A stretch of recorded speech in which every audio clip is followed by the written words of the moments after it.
ಇಟ್ಕೊಂಡು ಪಾಸಿಟಿವ್ ಆಗಿ ಎಂಡ್ ಆಗಿದೆ ಕೆಲಸ.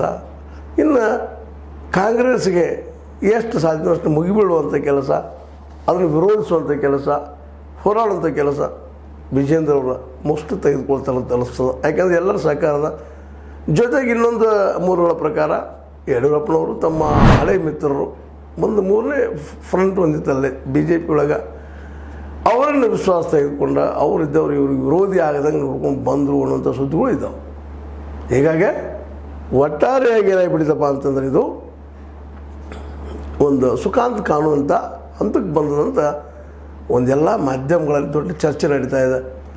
ಯತ್ನಾಳ್ ಹಿಂದೆ ಸರಿದ್ರು ಅನ್ನುವಂಥ ಮಾತು, ಅದರಲ್ಲೂ ಮತ್ತು ಅದರಲ್ಲೂ ಗೋಧಿ ಮೀಡಿಯಾಗಳಂತ ಇನ್ನಷ್ಟು ಜೋರಾಗಿ ಅದು ಅದ್ರ ಬಗ್ಗೆ ಚರ್ಚೆಗಳು ಮಾಡ್ತಾ ಇರೋದು.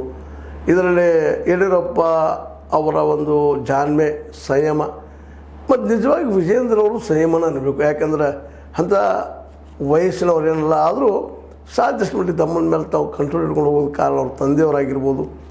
ಯಾಕೆಂದರೆ ರಾಜಕಾರಣದಲ್ಲಿ ಸಹನೆ ಅನ್ನೋದು ಭಾಳ ಮಹತ್ವದ ಇರ್ತದೆ. ಸಿಟ್ಟಿನ ಅಥವಾ ಮುಗಿನ ನೀರಕ್ಕೆ ಯಾವುದು ವಿಚಾರಗಳನ್ನು ವಿಚಾರ ಮಾಡಬಾರ್ದಾಗಿರ್ತದೆ. ಯಾಕಪ್ಪ ಅಂತಂದ್ರೆ ನಾವು ಅಂದ್ಕೊಂಡಂಗೆ ಎಲ್ಲ ನಡೀತಾ ಇರೋದಿಲ್ಲ, ಎಲ್ಲ ಆಗೋದಿಲ್ಲ. ಯಾಕಂತಂದ್ರೆ ರಾಜಕೀಯ ಹಂಗಿರ್ತದೆ, ಆಗೋದೊಂದು ಮತ್ತೊಂದು ಅಂತ. ಈ ಎಲ್ಲ ದಿಶೆಯಲ್ಲೇ ಇವತ್ತು ಯಡಿಯೂರಪ್ಪನವರ ಮಗ ವಿಜೇಂದ್ರ ಇನ್ನು ಪಾರ್ಟಿ ಹ್ಯಾಂಡಲ್ ಮಾಡುವೆಲ್ಲ ಸಾಧ್ಯತೆಗಳಿದ್ದಾವೆ. ಒಂದು ರೀತಿಯಿಂದ ಪಾರ್ಟಿ ಒಡಿಲಾರದು ಉಳಿತಲ್ಲ ಅನ್ನುವಂಥ ಸಂತೋಷ ಭಾಳಷ್ಟು ಹಿರಿಯ ನಾಯಕರಲ್ಲಿ ಉಳಿದದ ಇವತ್ತು.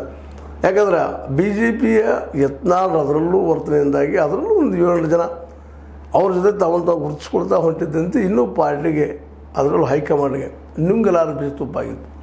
ಅದ್ರಾಗೂ ನಮ್ಮ ಏನಪ್ಪ ಅಂತಂದ್ರೆ ಮೂಲತಃ ನಿಮ್ಗೆ ಗೊತ್ತದ, ನಮ್ಮ ರಮೇಶ್ ಜಾರಕಿಹೊಳಿ ಅವರಾಗಿರ್ಬೋದು, ಅರವಿಂದ ಲಿಂಬಾವಳಿ ಅವರಾಗಿರ್ಬೋದು, ನಮ್ಮ ಬೆಲ್ಲದವರಾಗಿರ್ಬೋದು, ಅದ್ರ ಜೊತೆಗೆ ನಮ್ಮ ಪ್ರಹ್ಲಾದ್ ಅವರಾಗಿರ್ಬೋದು, ಮುಂದೆ ನಮ್ಮ ಅದೇ ಕಾಲಕ್ಕೆ ಇನ್ನೂ ಅನೇಕರು ಎಲ್ಲರೂ ಕುಮಾರ್ ಬಂಗಾರಪ್ಪನಂಥವ್ರು ಇವರೆಲ್ಲ ಒಂದಾಗಿದ್ದು ನೋಡಿದಾಗ ಸಹಜ ಪಾರ್ಟಿ ಎಲ್ಲಿ ಡಿವೈಡ್ ಆಗಿ ಹೋಗ್ತದೆ ಅಂತ ಭಾಳಷ್ಟು ಮಾತುಗಳಾಗಿದ್ದು. ಆದರೆ ಇವತ್ತು ಅವೆಲ್ಲ ಆಗಲಾರದೆ ಇನ್ನು ಹೊಸ ರೀತಿಯಾದಂಥ ಒಂದು ಮಾತುಗಳ ಏನು ಕೇಳಿ ಬರ್ತಾಯಿದ್ದವು. ಅದರಲ್ಲೂ ಯತ್ನ